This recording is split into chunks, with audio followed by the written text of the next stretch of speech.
Before we begin today's conversation with Sean Sherman, we want to say a big thank you to the 250 of you who have already signed up for the All My Relations and Indian Girls Book Club. Thank you for reading with us. Most of you should have already gotten your book, Thunder Song by Sasha LaPointe by now.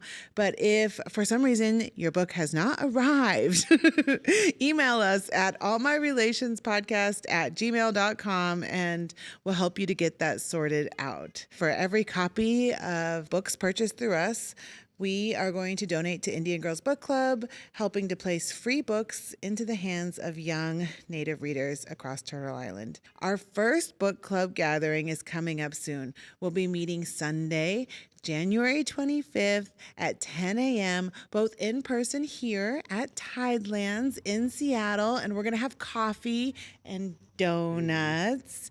It's also going to be on Zoom, so if you can't make it in person, it's okay. This is our inaugural community book club discussion. It's a space to reflect, to listen, to share, and to be in conversation together. And after our book club discussion, we'll also be hosting a special in-person live conversation with Sasha LaPointe at Tidelands, going deeper into the stories, the questions, and the teachings with Thunder Song. So come and hang out with us, relatives. All right, on to the show.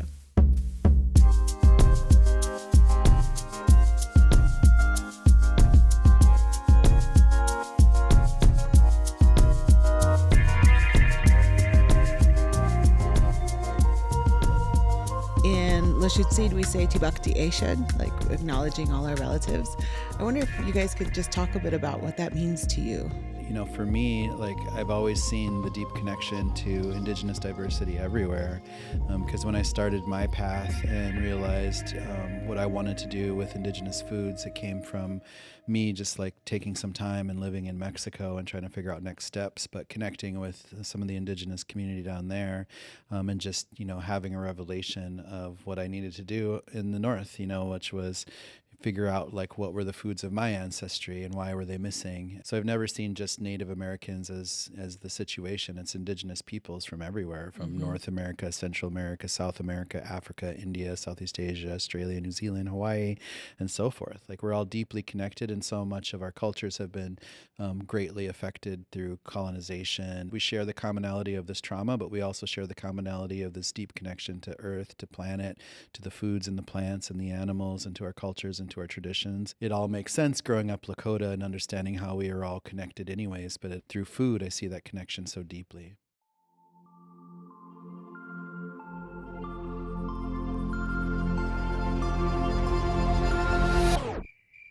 Sorry.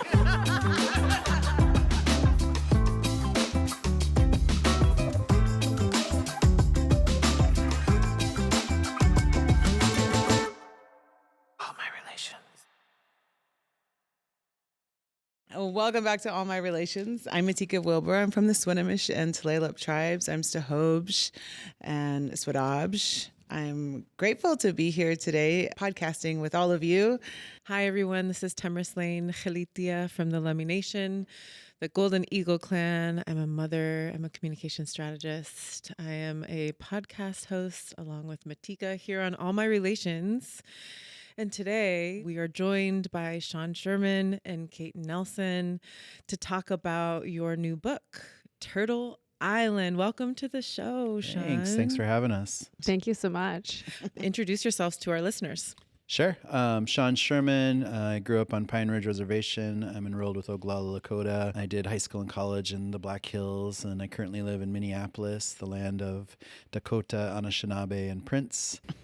Just happy to be here. Kate Nelson. I'm Tlingit. So I was born in Ketchikan, Alaska, but grew up in Minnesota. Sean and I both live in Minneapolis. I have spent my whole career in journalism, and within the past few years, shifted my focus to exclusively telling our Indigenous stories and trying to really uplift our communities. Do you want to tell us how you came to this project? I consider myself a reconnecting Native, so I actually was not aware of my Indigenous ancestry until later in life when my mom revealed that to me. And so that sent me on this journey really to come back to myself. And so connecting through food, a lot of the food that Sean was serving was just so nourishing for me beyond just, body, but also really my spirit and trying to understand who I was. And then I wrote an article about Sean opening, his restaurant in Wamney in Minneapolis, and how bold and brave that was, especially during a pandemic, in Minneapolis after, the police killing of George Floyd. There was a global racial reckoning that spiraled out from our hometown. So the idea of serving food without European ingredients, like the idea of opening a restaurant, period, at that time was wild, let alone a concept that most people would have no understanding of, right? So that article for Esquire went on to be nominated for a James Beard Award, and it really put me on my path in terms of realizing that our stories need to be told in a much bigger way, and that I think I was a big part of that, and that was really my life's work. So thanks, Sean. I owe you a lot. And then I covered him a few more times, and we became friends. As we all know, Indian country is small. We joke when someone's like, "Do you know that person?" I'm like, "We don't all know each other, but we sort of do." And so when I knew that he was working on this book, we were casually connecting, and I'd asked him about it, and he was like, "Well, hit some roadblocks." And I was like, well, however I might be able to help, I'm here. And I think within a couple of days there was a call, and it was like, what do you think about signing on as co-author? It was a little intimidating at times. We'd go to meet to talk through a chapter. Sean would be like solving and unsolving a Rubik's Cube, because that's like his version of a fidget, which I can't solve a Rubik's Cube once, but he kept doing it. And then he'd be like, well, when we think of the Bear Creek Massacre, I got this master class in, Native American history, culture beyond just my own. Kate's journalistic approach, like, it really helped connect with everybody and get the right stories. And because there's too much to talk about, because we wanted this to be largely a cookbook, yes, but also a space to move a lot of Indigenous histories that people don't like to read about or learn about, and just put that right up in front of everything, and being able to find people who are doing cool stuff, of course, and keep it very modern context, because we never wanted to be like, this is a museum piece of the past. Right. This is how we're eating 400 years ago, because that's, safe for a lot of non-native people to think of native people in that light, but we wanted to do this in something as a futurist kind of piece. So like, this is a practice of the future, of if we included the native story, if we understood the native histories, and we understood how much vibrancy and diversity there is, not only in native cultures and peoples, but of the foods and flavors and everything, so like, we've created so many modern and futurist recipes of what can be, basically. It's a tremendous book. It's heavy, everybody. It's beautiful. 460 pages. Yeah. 4 more and it would have been a sacred number. Well, you guys did talk about sacred number 13. Yeah, I thought maybe you could talk about that moose recipe, or anything you want to read from your book would be great. Yeah. But the moose one. But very specifically the moose one. That the page. Yeah.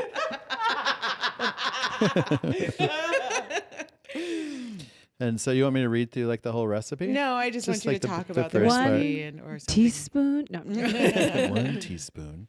So yeah, balsam fir braised moose with sunchoke mash. I'll just read the first part, and then let's talk about it. This simple stew brings you a taste of Great Lakes forest. Gamey moose meat gets braised in a dry mushroom broth with the aroma of fir, meaning balsam fir, not like moose fir. F-I-R, not F-U-R. So He's so not sure was telling you to braise some fir. Hey, we got sort of wild with some of these recipes. So ramps or baby leeks enhance the natural sweetness of the sunchoke mash, served alongside. The vegetables in the stew get very soft. I like to separate them out and serve them as an optional side dish. You can also make this dish with meat from elk or deer. I went moose hunting 3 times when I was in Alaska. Yeah. I was with this 87-year-old grandma who was like, for like 50 years, took people out to the outback to like go hunting for moose. And I was like, I'm going. I was pregnant and I was like, we're going to go get a moose. We're going to film it with this grandma and it's going to be amazing. I'm going to get this great content. And then we got in the car and we drove to the four-way stop and a moose crossed in front. The grandma got out of her car, grabbed her gun out of the back of the truck, shot that shit right there in the middle of the four-way intersection and goes, well, you did it. And we went back to her house. She took me one block. I thought I was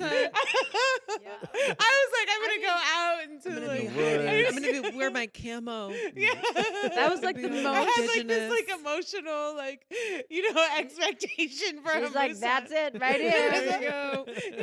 She goes, well, go pick it up. Throw it in the back of the pickup. That's amazing.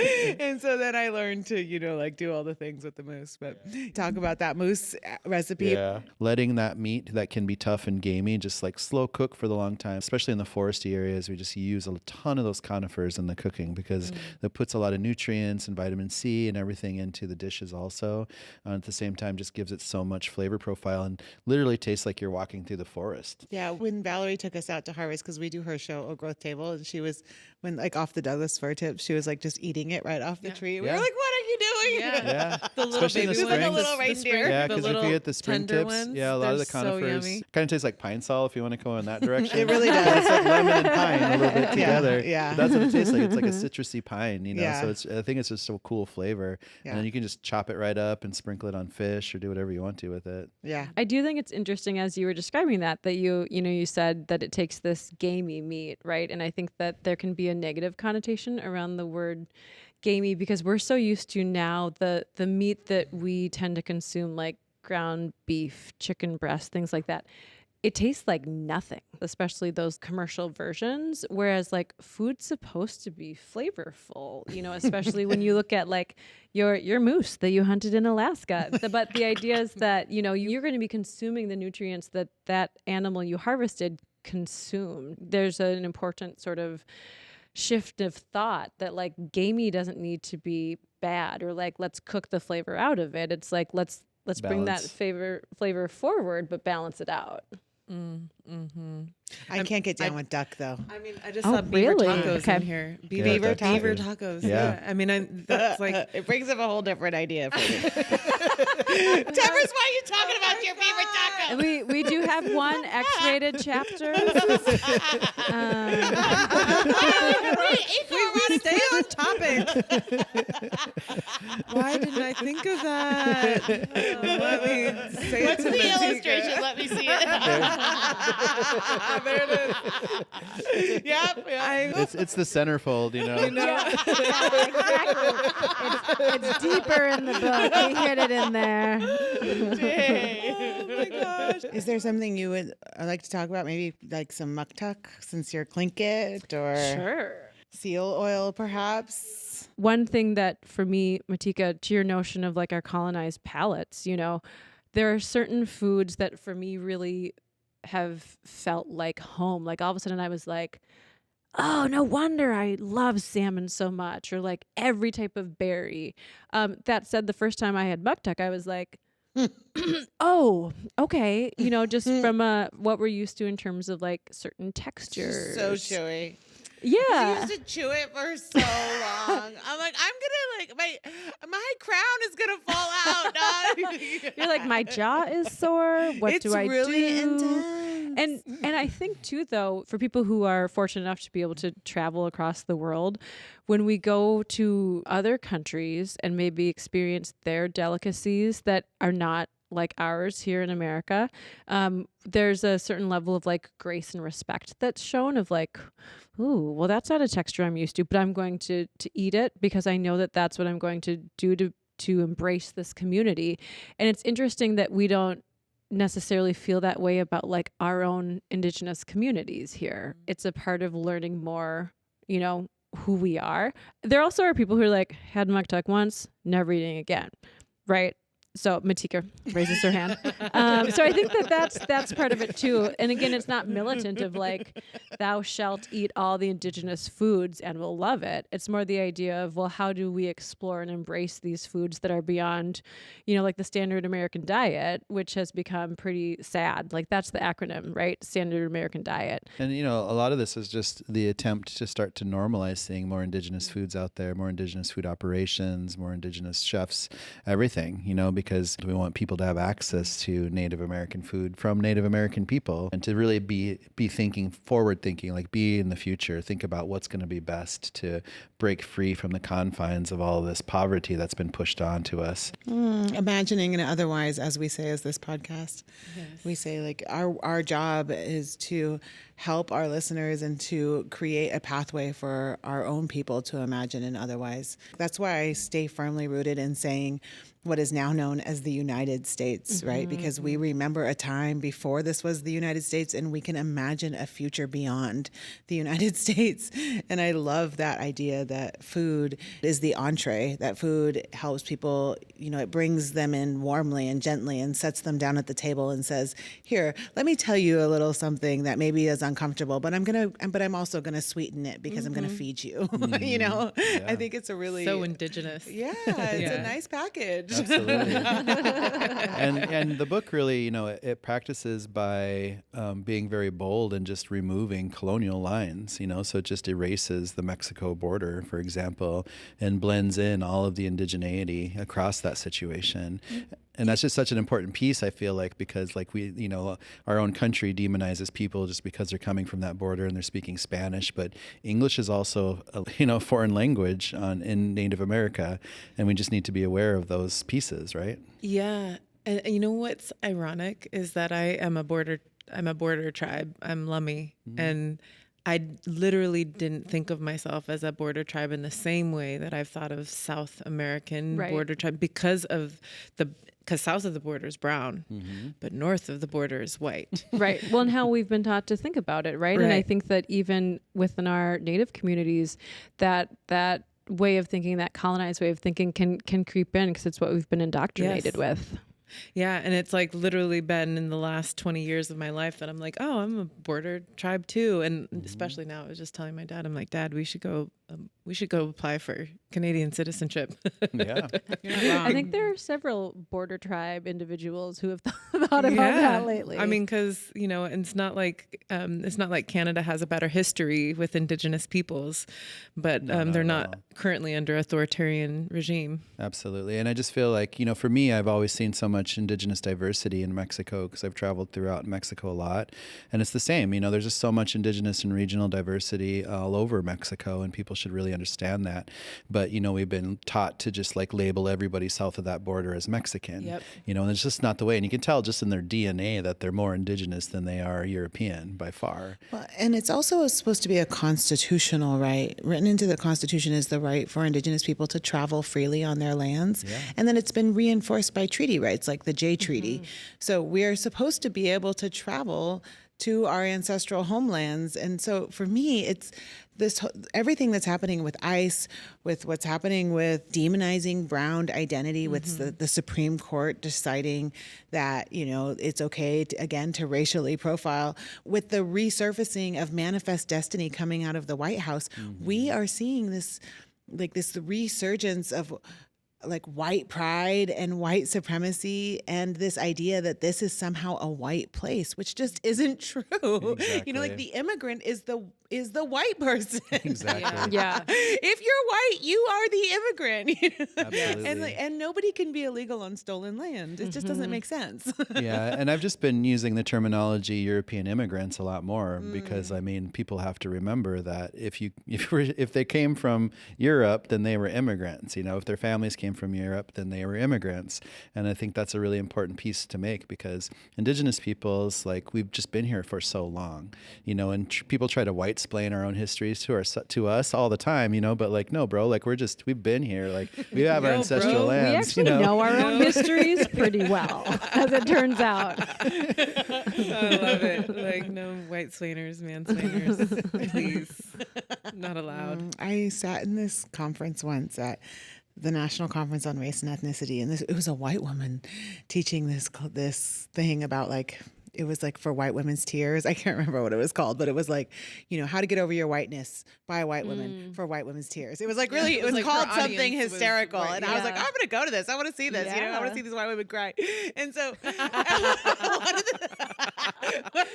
Bring a jar. she's Bring got a her- jar. collect some white women's Right, tears. She's got her popcorn. She's gonna go sell those white woman I went with tears. candy, like Yeah. ready to be entertained. Anyways, one of the things that the exercises this white woman had other white women do was, I want you to draw a North American farmer. What does it look like? And they all drew like, a plaid white scarecrow, Farmer John. Farmer John. Overalls. Yep. Overalls, yeah. And so like in the whitewashing of America, in, the ways that our Indigenous history has been erased, so has our story of how we've cultivated food and Indigenous foods. And if a North American farmer is a Native and Black person. Right. Absolutely. Right. But also, like our relatives that are being detained by ICE right now are the farmers right Yeah. now. Our migrant relatives who are picking and taking care of all of the food. It might be run by a white overlord Right. who's making the profit, but Right. like our migrant relatives are the ones that have been Yeah. Yeah. I mean, to me, it just Picking seems our like strawberries. Indigenous and, people. it just seems part of the plan, because if they criminalize them, then they make criminals by criminalizing them legally, right? So just by making them illegal and they become criminals, and they're able to, Continue to profit off of them. exactly, Become because the then they get workforce. thrown into a whole workforce situation where they're getting nothing. They get lucky if they're making cents a day for the work that they're going to be forced to do, which is why so much money is being poured into the prison system Yeah. right now. So it's all very transparent, even though they're spinning it as something else. right because slavery is illegal unless you're incarcerated. Exactly.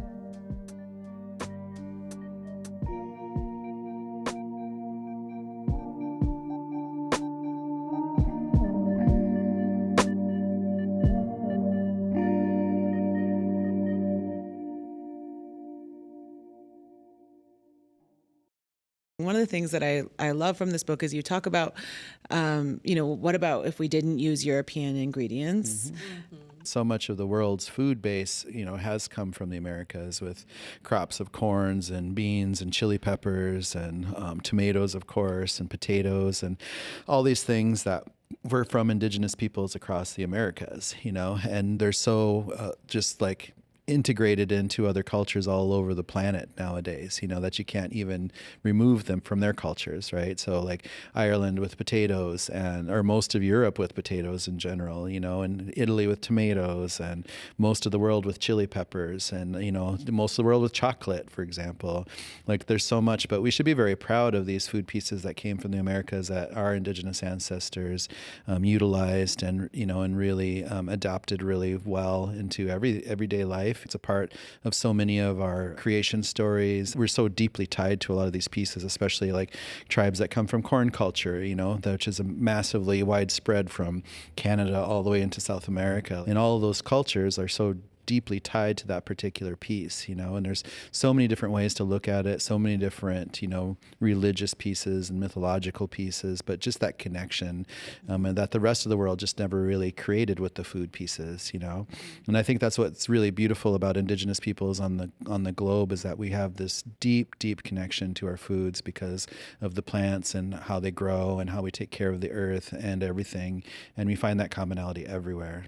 Even here within, what's now the United States, there are destinations like New Orleans, for example, that people think is really, French. And actually you strip away like that top layer of Eurocentrism and the food, the culture, it's actually, very much African and Indigenous.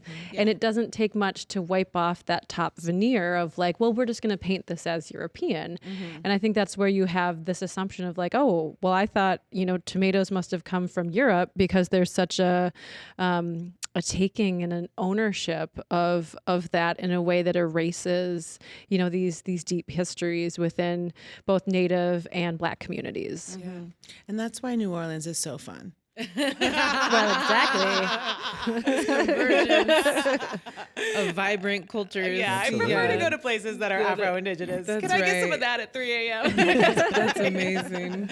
Yeah, no. I was floored. I had no idea that it wasn't Italian. Like I literally, the just first time said I heard to that, I you. was like, aren't they from Italy? Yeah. That is, yeah. I mean, I think there's a lot of truths that we struggle to know on this continent because of our intentionally poor education system and the mistruths we've been fed. Like Thanksgiving mythology, it just really, it makes people feel safe because for them, it's like proof, like, yeah, we love diversity, equity, and inclusion because just look at our Thanksgiving holiday. Look, we were sitting at a meal, sharing It was so beautiful. cornucopia full of food. We Absolutely. paused the slaughter to have this meal. So lovely. So that we could return to more slaughter. Right. Well, we need to be well nourished, so we actually asked them to bring us food so that we could then go slaughter. Right. Yeah. In your book, you talked about Buffalo Bird Woman's Garden. Yeah. I'm fortunate enough to work with MHA Nation, and I got to interview the elders, and they remember before the dam was built that they didn't have money, but they had currency in the way that they lived off of their beautiful, abundant gardens. So I would love to hear more about Buffalo Bird Woman's Garden and the Hidatsa story. I found that book so early on in my own journey of trying to reconnect with native foods, and that one's always stuck with me. What makes it so unique is that it's coming from a female voice, because female voices just never make it through history ever, especially women of color. Before they became 3 affiliated, it was just Hidatsa. So she was just talking about how she grew up, her name is Buffalo Bird Woman, how she grew up a Hidatsa gardener, because the women did all the gardening and farming, and the men did like hunting and protecting, and they grew tobacco, and she talks about that, and she kind of makes fun of them a little bit too, because they're growing all these complex gardens, and like, yeah, you go grow your tobacco, Yeah. I mean, like, but then they got flooded out. Well, a large portion of their men and women went away in World War II. And they came back, and they were Their homelands were completely flooded out. Completely flooded out at the same time. It's a heartbreaking story. It's a heartbreaking story. And that photo that we've all seen of the chairperson, Gillette, signing and crying, right? Being forced to sign. In D.C. In D.C., essentially like the forced approval of the Garrison Dam. Yeah. And so they lost all their gardens. Yeah. And, and luckily a lot of those seeds had been saved, and it's just by happenstance, because who knows how many native seeds were just lost to the wind because of colonization across the 1800s, especially in the middle of the 1800s, because there's just so many tribes across, like just stretch from the East Coast to the Rockies, basically, where there was so much agriculture going on in many places, and we have no idea like what happened to a lot of this amazing seed stock that once existed. But for the 3 affiliated, there just happened to be an early seed company from George Wills, and because of his work of working directly and becoming really close and allied with a lot of the tribes, a lot of those special seeds are still very much vibrant and out there today.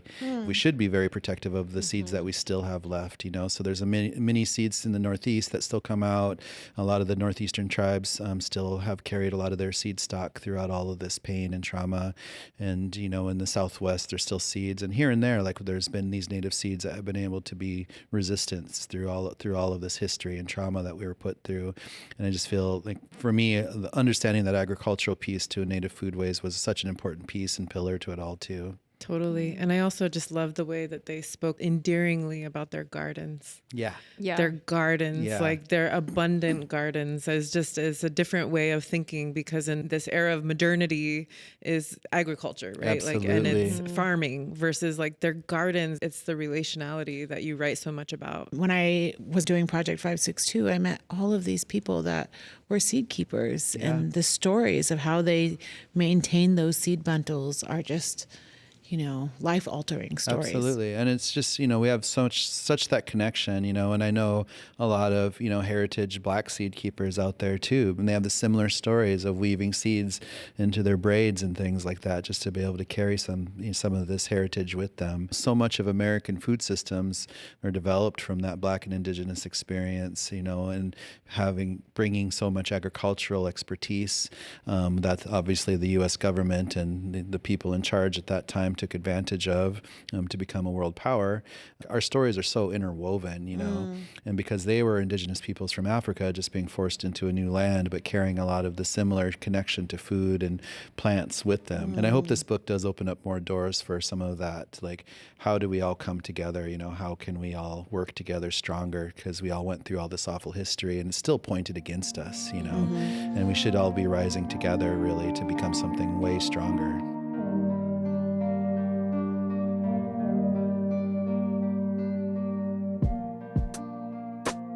We would like to give a huge thank you to some of the folks who joined our Patreon this month. We want to shout out Julian and Kelsey, Amy, Savannah, Larissa, Carolyn, Lisco, Meredith, Tigweed. We're really grateful to have you. Thank you for supporting our Patreon. If you love this podcast and want to help keep it going, joining our Patreon is one of the best ways to support the show. Your support helps us make episodes like this. It helps us pay our team and build Indigenous-led spaces for conversation and for community. So please, if you're not a Patreon member already, consider joining us at patreon.com/All My Relations Podcast. Now back to the show. You brought up the aftermath of the activation of George Floyd. And, you talk about how, your space was an epicenter in Minneapolis. We still didn't know what was going on with the pandemic, when we're just watching a bumbling presidency telling people to drink bleach and shit like that, right? And What a wild time. It was crazy, but then George Floyd reelected. just changed everything. The videos started coming out and they're showing they were sitting on this guy's neck for and he was asking for help. He's saying he can't breathe, and he literally dies there, right? Crying for his mom. And then everybody awful. in Minneapolis was just like, "What the hell?" And so after that first night, everybody gathered in front of the store where he was murdered, and people were still standing 5 feet apart, and everybody's wearing masks because we were all trying to be careful. But there was probably 500 people that gathered around the square right there at that time period, and then just trying to figure out what are we going to do about this, And so everybody marched down to the 3rd precinct. As soon as they got there, the cops just started pepper spraying and shooting rubber bullets and stuff like that and agitating the crowd. So the next night, the protest probably doubled in size almost, and it just kind of kept growing like that. And then pretty much the mayhem started, because once this auto parts store got broken into, then Target was next, and it was all over the news, and the cops were doing nothing. So the very first night after that, the big kind of mayhem situation of the social uprising, I went down to the food lab because it was just right in the middle of everything. So I was our catering vehicles okay? Is the kitchen okay? What happened?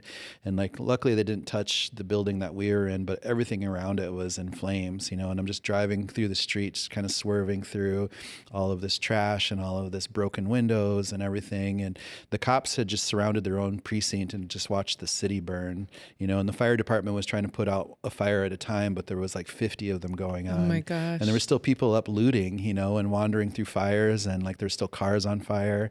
And it was just a crazy time, So for us, we wanted to do something too. So we just we found some monies to start feeding people because all of the food sources got shut down in that part of Minneapolis, and you couldn't even go to a little convenience store at all. And there was a lot of people in need because of the pandemic. So we just started making food. And so we started with enough money to do about 400 meals a day that were ready to eat. And that turned into 10,000 meals a week that we started sending directly to tribal communities. So we were making enough food to send to 9 out of 11 tribes across Minnesota, and just using a ton of volunteers and just a very small staff and just being scrappy. And you pushed back the opening of Awamni to do that, right? Which I think was such an example of okay, so when something like this happens, what can you do to take care of your community? Let's feed people, and not well, this is a bummer because I want to open my restaurant. There wasn't even a thought of that, because you and I had already been in talks for the article I was writing. And I remember, you talking about literally driving through town and handing food out of your pickup just because there was such a need, because this actually happened in a very diverse neighborhood. So already, pretty much a food desert, and that just got magnified. And I think it shows us that even during a time when there's a lot of chaos, a lot that needs to be reconciled, that it's like people still need to eat. Yeah. We're just set up for food relief if ever it comes around again, Yeah. where it's really needed, because, we were born with all of that food relief when we started the nonprofit before we even actually were doing what our goals were for the nonprofit. Because your restaurant is a nonprofit. It's part of the nonprofit. I find that so fascinating. I want to hear more about that. Sure. Yeah. And then but now like the nonprofit's doing lots of things. North American. Yeah, North American traditional indigenous food systems, or NATIFs. And so like we set up the kind of a model in Minneapolis where we have a production kitchen where we make a lot of food products that we can sell retail, wholesale, and we also sell to the restaurant spaces or like the food service spaces that we have. And then we have the restaurant, and we use the restaurant as a nonprofit tool because it creates a lot of jobs, because we have over 100 employees there with about 70% of the staff identifying as Indigenous. Wow. And because we intentionally purchase from Indigenous producers, Awamini moves over $500,000 every year just towards Indigenous food production, not including the other producers that we use that are not Indigenous, right? And so one kitchen's moving that much money just towards Indigenous food producers. And then because it just creates a lot of attention, which just helps us keep growing with what we're doing. But we also identify that a restaurant can never be used for food access or food relief, because restaurants are a privilege and you need money to go to a restaurant, and not every place has enough money or can even get to a city to come and try Native food. So we're developing a new program right now called Meals for Native Institutions, which is just creating large format ready to eat foods for schools and hospitals. And that model we can basically build anywhere. And so this model will basically create all of these pieces that people can put recipes in their menus at their schools or hospitals or community centers. They're feeding large amounts of people, and all they have to do is heat and serve it. And every recipe we create has Indigenous products in it, so there's always food dollars going towards Indigenous producers because of that. We're completely built on replication, so we're ready to hire in Montana to start building everything out there.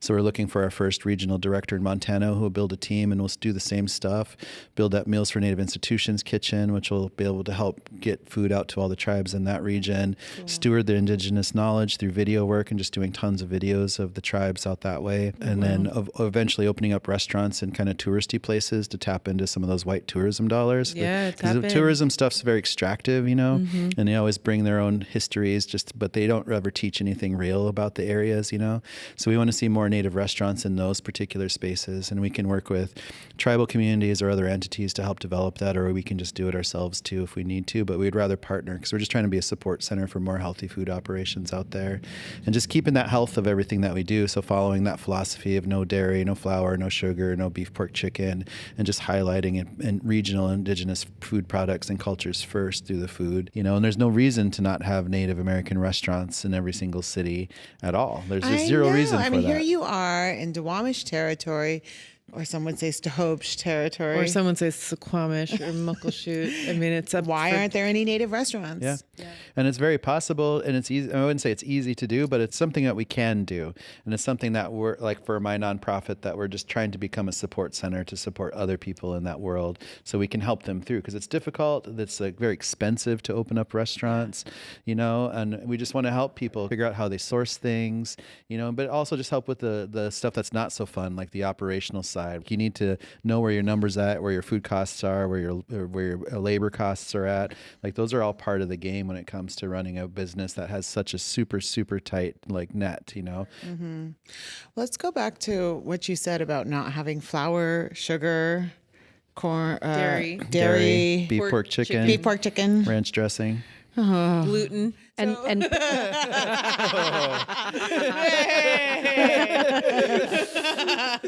so are you doing that? Is that how you live your life? No, I love food. I love food. How do you do that? I mean, but we proved a point. Awamini was just kind of like a middle finger to colonization, because we just proved a point that it could be done, that we could create a modern day restaurant and without any of those colonial European immigrant ingredients. And we didn't need it because people have obviously been living here for countless generations off of so much abundance.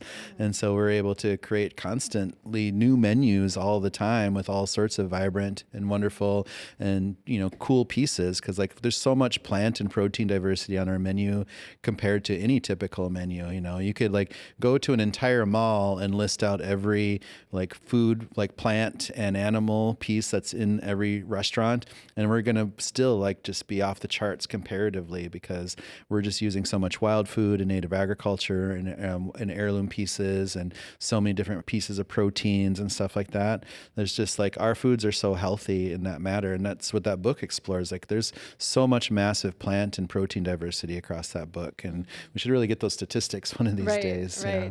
Well, and it's like really delicious too, right? It's not just something where you're thinking, okay, this is good for my body, I'm going to suffer through it, or I know this is something I'm supposed to do, especially like White Woman Tears, right? She's like, I think I'm supposed to go eat native food to be a better person.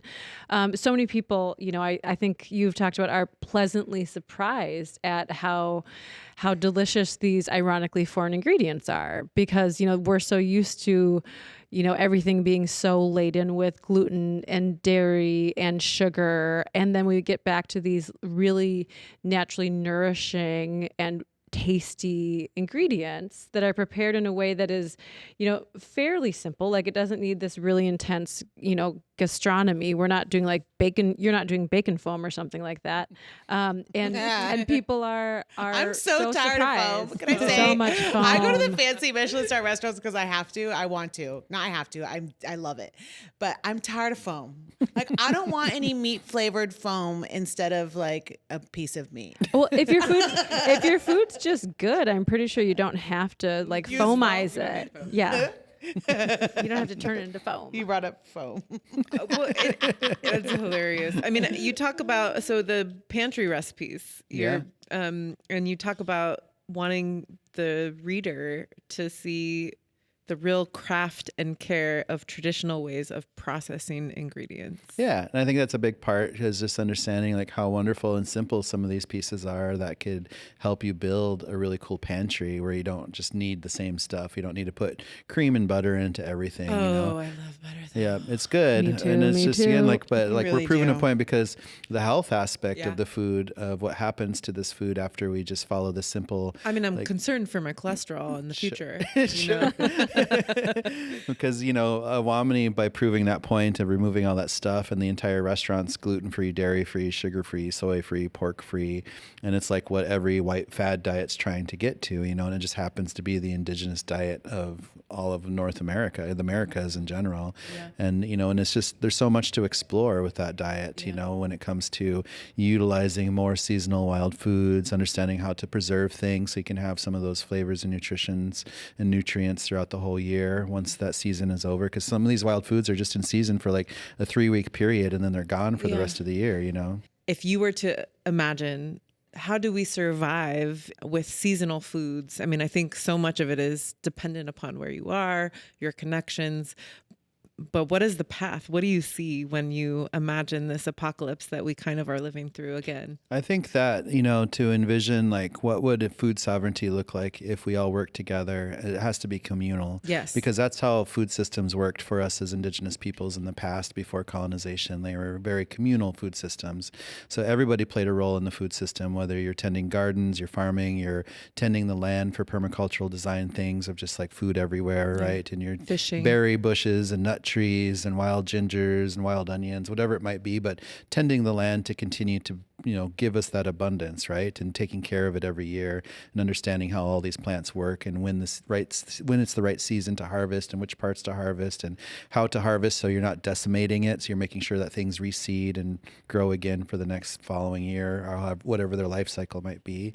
So I think like for the future, if we were to envision food sovereignty and food security, you'd have to imagine like if we utilized some of the tribal sovereignty with their ability to probably be able to write some of their own food laws, right, that can break free from USDA guidelines and break free from the farm bill that prohibits us from which kind of animals we can and cannot eat, right? And that I think that we can write out, you know, specific cultural regional diets, and then that we should put a lot of resources into agricultural pieces because we're in a modern world. So not everybody had agriculture in the past, but we're in a modern world today where we can adopt a lot of native agricultural practices from the past and make them a little bit more diverse by just having not just just the corns, beans, and squash and sunflowers and chilies, but other things, because plants are great and healthy for us, so having really strong agricultural presence and just using as much land space to grow food as possible.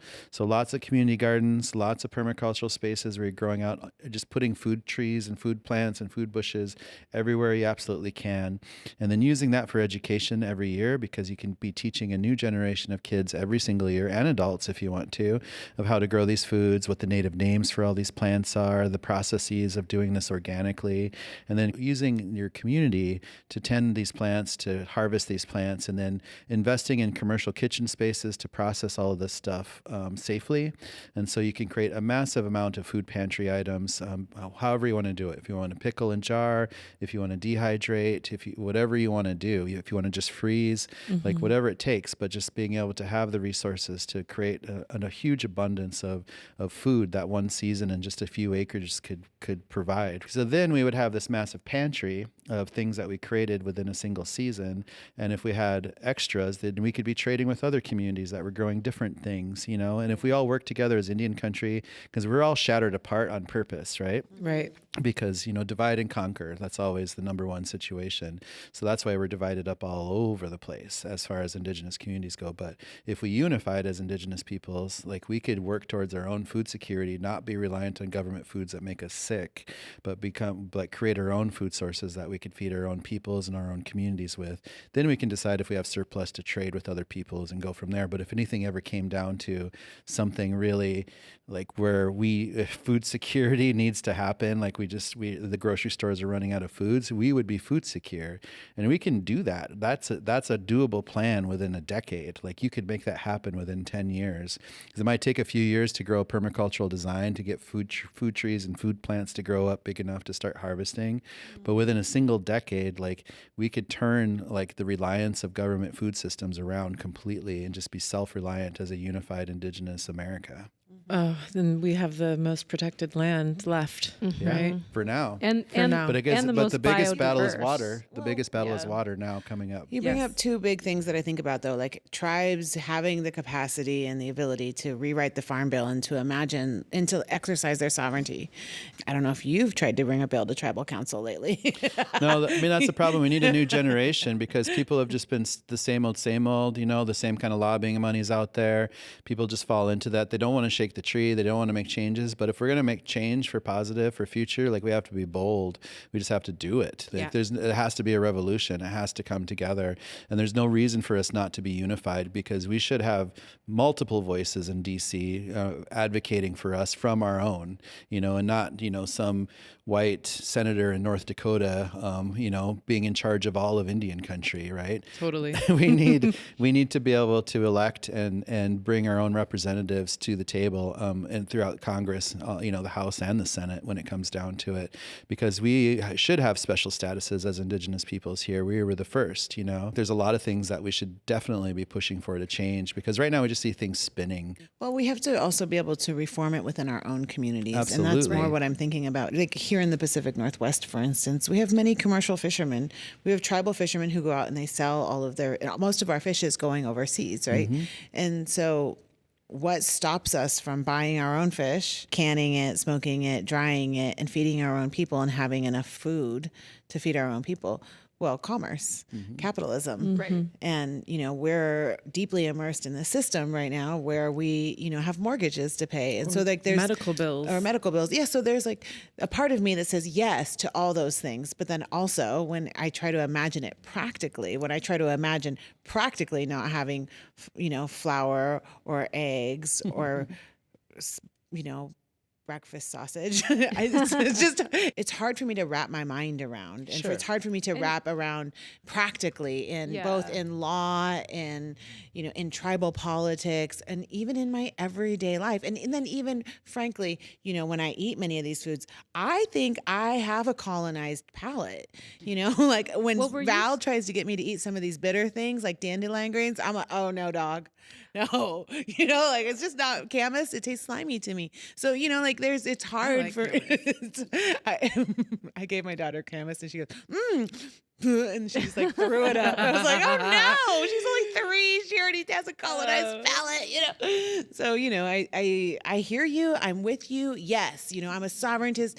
Yes, I'm down. But when I try to when we try to implement this in my own tribal community, where we have like these high rates of people addicted to sugar and diabetes, and we have there's like a tremendous amount of obesity and all these problems, right, with food dependencies, right? Mm-hmm. How do you actually practically shift that? I hear what you're saying, Matika, of like, okay, wait, so I'm supposed to now be like militant about what I am and I'm not eating. And I think that's the difference, that this isn't like a fad diet. It's more the challenge of, can you approach food in this way? Part of it too is trying to sort of like break your own cycle and attachment in this world of like capitalism and consumerism, right? So it is going to be more expensive to support, let's say, a small Indigenous producer than to like go to Walmart and buy the cheap version of it. And I think it's like these small, meaningful shifts instead of how we've come to think of like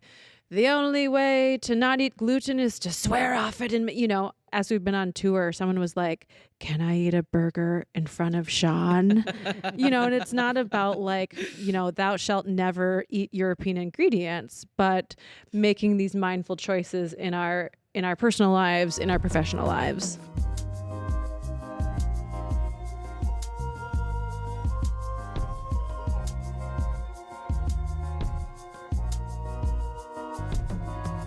The thing that you keep saying is the education. It is about the education, which is the other biggest pillar.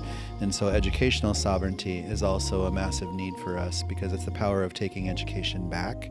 It's not relying on the government and our schools to tell us what we should be teaching our children and what we should not be teaching our children, which histories they should learn and which histories they should not learn. We should have the power to really take the handlebars on education and teach what's right, which is plant sciences and farming and agricultural pieces and history and in the true Indigenous perspective of really not softening what actually happened to us, but like putting it out there for real to know what we had to go through just to be alive today. This whole situation is a piece of that.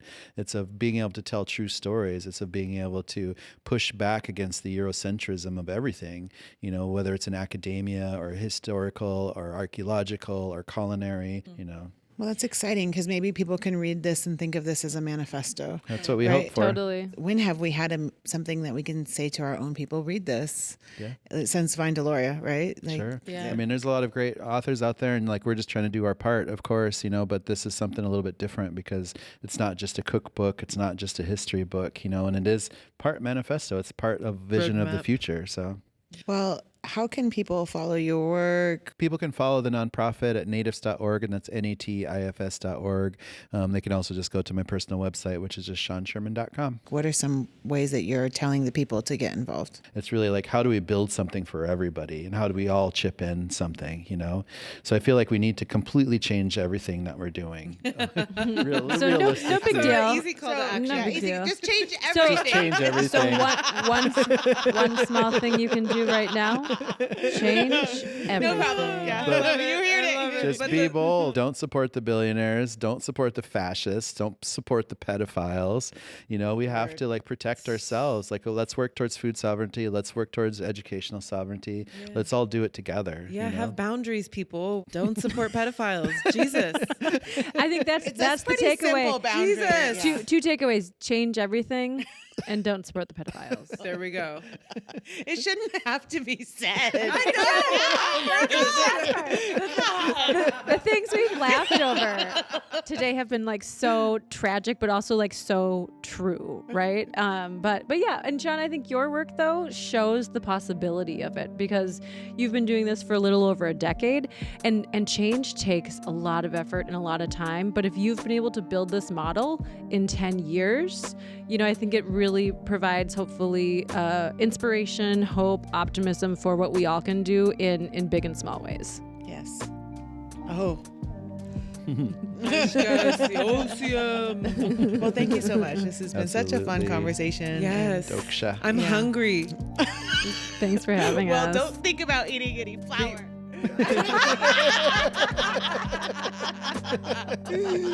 You know, some fur soup. Yeah. Or beaver tacos. The beaver tacos. The centerfold. You guys have to buy this book to see the centerfold. It's not safe for work. We can't show Thank you it. guys so much for joining us. Kate Nelson, Sean Sherman, thank you for coming on All My Relations. Thank you, guys. Thank Yeah. Hey, relatives, before we go, a few quick invites. You can follow us on Instagram at AMR Podcast to stay connected. And if you love this show, consider joining our Patreon. Your support helps us keep this work going and growing and going. And if you're in Seattle, we'd love for you to join us at the opening of our new exhibition. Show it now. We're going to be hosting a new exhibition. It's about creation stories. It opens on February 7th at 6 p.m. at Tidelands. Come, gather with us, listen, celebrate, share a story. And of course, before we leave, we want to give a huge a huge shout out to our incredible team, Francisco or Pancho, Mandy, Lee, Katana, Ashley, Tigrit Seed. We love you. We love our Tidelands team. Thanks to everybody that makes this work possible. Oh. All My Relations.